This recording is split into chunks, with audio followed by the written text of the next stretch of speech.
हाँ जहाँ जइबू त जाए सनम,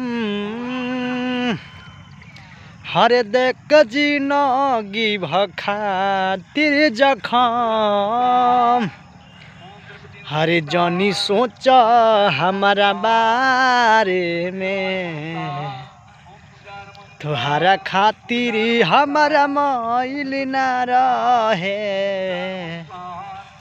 ये प्यार काल परसों के कइल ना रहे, भुला गइलू ऐसे जैसे भइल ना रहे। नमस्कार प्रणाम। देखिए जा हमारे चैनल बा खेसारी म्यूजिक ऑफिशियल। इस चैनल के हम जितना आशीर्वाद प्यार दुलार देहल जा, आप लोग जितना भी हमारे भाई भोजपुरी भाई सुनल बन जा। और एक चैनल हमारा डिलीट हो गया है, थोड़ा कॉपीराइट गाना पड़ गया है वजह से। ओकर हमारा गम कोनो नहीं चैनल से।